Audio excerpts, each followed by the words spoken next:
सनातन धर्म में भाद्रपद शुक्ल पक्ष की गणेश चतुर्थी से लेकर अनंत चतुर्दशी तक गणेश उत्सव मनाया जाता है। बप्पा के भक्त अपने घरों में उन्हें स्थापित करते हैं और उनकी सेवा करते हैं। कई लोग बप्पा को 1, 3, 5 और 7 दिन के बाद विदा करते हैं, तो वहीं कुछ लोग पूरे 10 दिनों तक बप्पा को अपने घर में रखते हैं। गणपति बप्पा के भक्त इस मनोकामना के साथ उन्हें विदा करते हैं कि अगले बरस बप्पा फिर उनके घर पधारेंगे और जीवन में सुख और शांति लेकर आएंगे। देश भर में इस पर्व को बड़े ही उत्साह के साथ मनाया जाता है। इस साल अनंत चतुर्दशी का त्योहार 9 सितंबर 2022 दिन शुक्रवार को मनाया जाएगा। तो चलिए जानते हैं इस साल गणपति विसर्जन और अनंत चतुर्दशी का पूजन मुहूर्त क्या है। वैदिक पंचांग के अनुसार अनंत चतुर्दशी के दिन गणपति बप्पा की पूजा के लिए 12 घंटे से अधिक का समय शुभ है।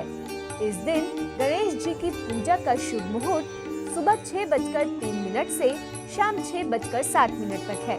बप्पा का विसर्जन बिल्कुल वैसे ही होता है जैसे उन्हें घर लाया जाता है। गाजे बाजे के साथ लोग गणपति को अपने घर पर लाते हैं, उनकी पूजा करते हैं। ठीक उसी तरह बप्पा का विसर्जन भी धूमधाम से होता है। माना जाता है कि बिना विसर्जन बप्पा की पूजा पूरी नहीं होती है। विसर्जन का नियम इसलिए है कि मनुष्य ये समझ ले कि संसार एक चक्र के रूप में चलता है।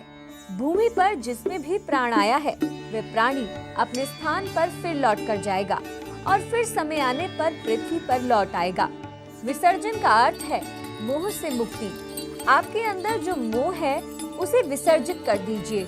आप बप्पा की मूर्ति को बहुत प्रेम से घर लाते हैं, उनकी छवि से मोहित होते हैं, लेकिन उन्हें जाना होता है।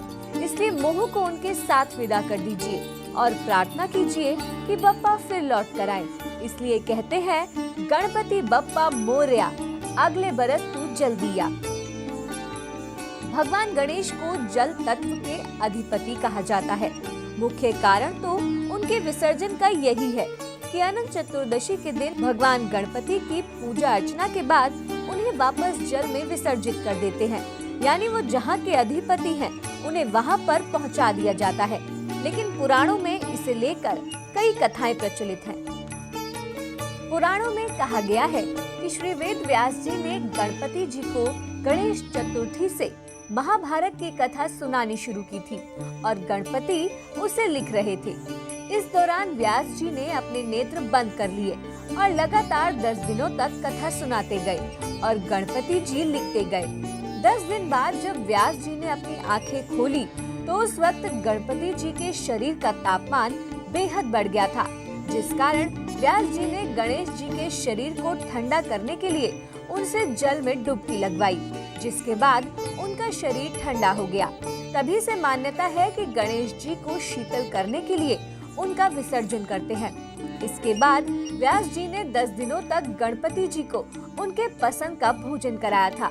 इसी मान्यता के अनुसार प्रभु की पूजा के बाद उनका विसर्जन किया जाता है। जल का संबंध ज्ञान और बुद्धि से भी माना गया है, जिसके कारक स्वयं भगवान गणेश है। जल में विसर्जित होकर भगवान गणेश साकार से निराकार रूप में घुल जाते हैं। साथ ही सभी देवी देवताओं का विसर्जन जल में ही होता है। जल को नारायण रूप माना जाता है। भगवान श्री कृष्ण ने गीता में कहा है, संसार में जितनी मूर्तियाँ, इनमें देवी देवता और प्राणी शामिल है। उन सभी में मैं ही हूँ और अंत में सभी को मुझ में ही मिलना है। जल में मूर्ति विसर्जन से ये माना जाता है कि जल में घुलकर परमात्मा अपने मूल स्वरूप में मिल गए। ये परमात्मा के एकाकार होने का प्रतीक भी है। भारतीय इतिहास के पन्नों में ये दर्ज है कि महाराष्ट्र में गणेश उत्सव की शुरुआत बाल गंगाधर तिलक ने की थी। उन्होंने ये परंपरा अंग्रेजी हुकूमत के खिलाफ देश को एकजुट करने के लिए की थी। उन्हें ये अच्छे से पता था कि भारतीय आस्था के नाम पर एकजुट हो सकते हैं, इसलिए उन्होंने महाराष्ट्र से गणेश उत्सव का आरंभ किया और फिर वहाँ गणपति विसर्जन भी किया जाने लगा। आप हमारे संत वाणी चैनल को सब्सक्राइब करें वीडियो को लाइक करें, शेयर करें और हाँ, बेल आइकन पर क्लिक करना बिल्कुल ना भूलें ताकि हमारी किसी भी वीडियो की सूचना सबसे पहले आपको मिले।